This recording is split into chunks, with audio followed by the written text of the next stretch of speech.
Tumsifu Yesu Kristo. Hii ni Misoso TV katika kipindi cha ndani ya parokia yetu, kikirushwa moja kwa moja kupitia parokia hii ya Mtakatifu Clara wa Asizi Mongolandege. Leo ni sherehe ya Mtakatifu Anna na Joakim, na kama kanisa imeitenga siku maalum ya sikukuu ya wazee na wastaafu. Na siku ya leo ndani ya parokia hii wazee wameweza kuandaa tafrija fupi itakayowakutanisha pamoja kwa lengo la kuweza kubadilishana mawazo mbalimbali kama wazee ndani ya parokia yetu hii. Kwa nami mtangazaji wako Joseph Wasenga na mrusha matangazo haya Ruben Francis. Wazee hazina ya kanisa. Mpenzi mtazamaji, kama tulivyosema hapo awali, leo tupo katika sherehe ya wazee na wastaafu, na kama kanisa basi pia tunasherekea sherehe Mtakatifu Anna na Joakim. Na hapa tupo na mmoja wa kiongozi wa chama hiki cha wazee na wastaafu aweze kutuelezea machache juu ya chama hiki na namna gani kinavyofanya kazi, lakini pia sikukuu yao hii ya leo kwa upande wao wanaichukuliaje. Tumsifu Yesu Kristo baba. Milele amina. Tungependa kufahamu kwa majina yako, lakini pia na nafasi ya cheo chako katika chama hiki. Mimi naitwa Wilbert Pascal Liamba. Mimi ni mwenyekiti wa shirika la wazee na wastaafu parokia Mtakatifu Clara Mongolandege. Tungependa kujua kwa uchache hiki chama cha wazee na wastaafu ndani ya parokia, lakini pia katika kanisa kinafanya nini hasa? Hii sio chama, ni shirika la wazee na wastaafu. Limeanzishwa kwa ajili ya kuwaweka wazee pamoja, kuwa na ibada zao na sala zao, lakini kwa lengo pia la kushauri kanisa. Na ndio maana wanasema wazee ni hazina ya kanisa. Yale ambayo tumekuwa nayo katika miaka mingi ya utumishi ndani ya kanisa, basi tuweze kulisaidia kanisa katika kipindi ambacho bado tuko hai. Ni nani haswa anapaswa kuwa katika shirika hili la wazee na wastaafu ndani ya kanisa? Kwa mujibu wa katiba ya shirika la wazee na wastaafu, muumini yoyote, mwanamke mwanaume, kuanzia miaka 50 anastahili kuingia katika hili shirika la wazee na wastaafu. Na kimsingi ni kwamba ukiwa na umri huo na kuendelea, tayari wewe ni mwanashirika, ni mwanashirika wa wazee na wastaafu.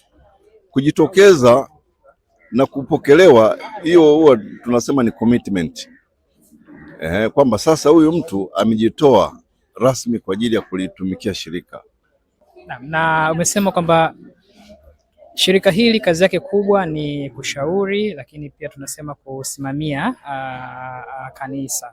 Je, ni mipango gani ama mikakati gani ambayo mmeipanga kama viongozi katika namna ya kuweza kuyatekeleza hayo? Hatuna mipango rasmi ambayo kanisa linaweza likawa limeanzisha na kututuma, sababu shirika hili maeneo mengi ni changa.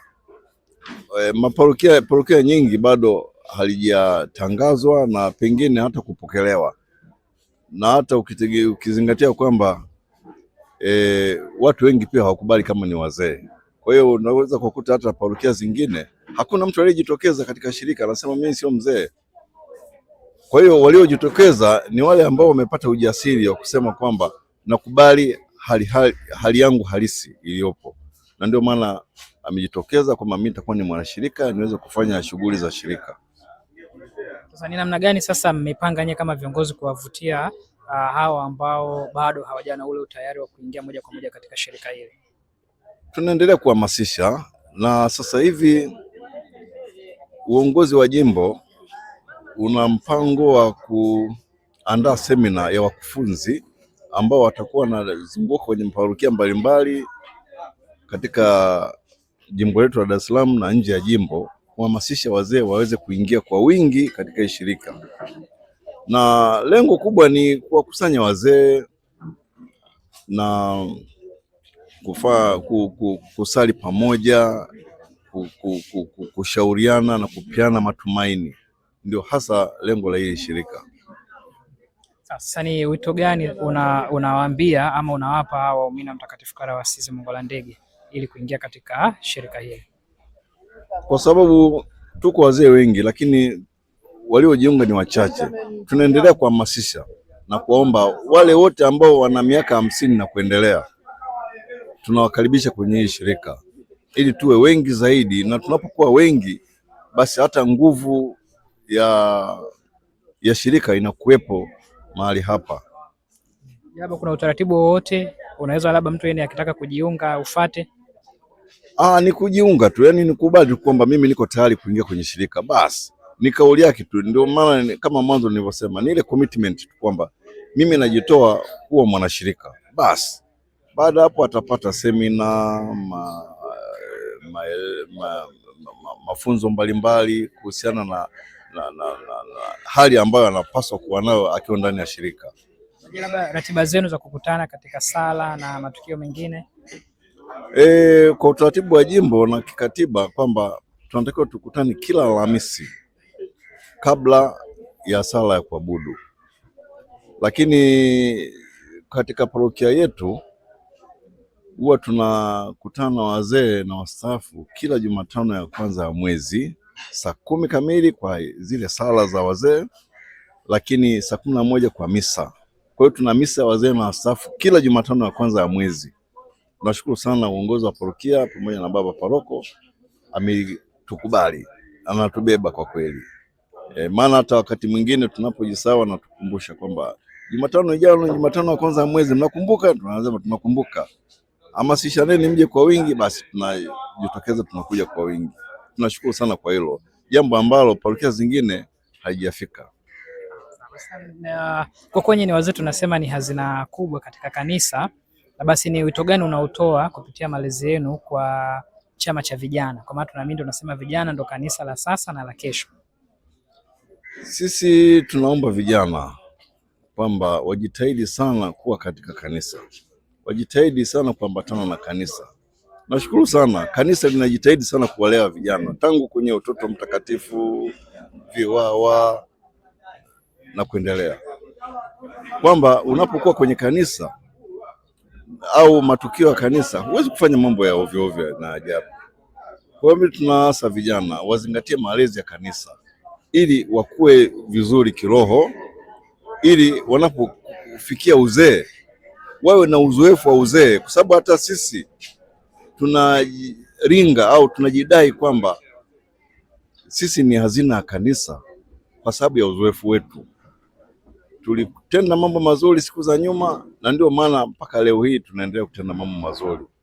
Tuliongea maneno mazuri kwa sababu tulielewa vizuri na kanisa, na ndio maana leo hii tuna hekima. Maana hekima haiji hivi hivi, inaanza udogoni, inaanza utotoni. Ulikuwa unafanya nini katika utoto wako? Leo hii unafanya nini? Kama ulikuwa unafanya mambo ya kihuni utotoni, utazeeka na uhuni huo, wala hekima hiyo haipo.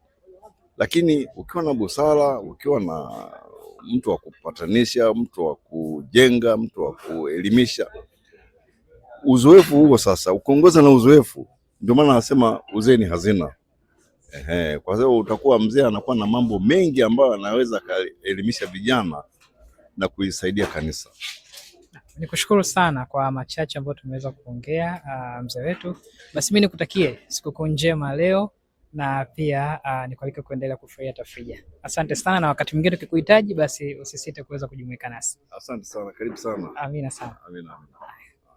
Na kama ulivyoweza kusikia maneno hayo ambayo ameweza kutoa mwenyekiti wa shirika hili la wazee na wastaafu, basi ikawe chachu ama ikawe mbegu ya kuweza kuendelea kutukuza kwa namna moja ama nyingine.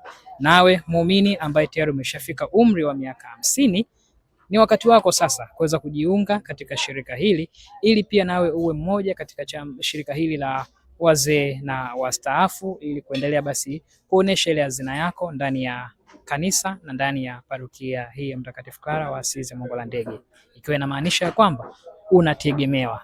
Ewe mzee, jitoe katika shirika, utumike katika kanisa. Asante.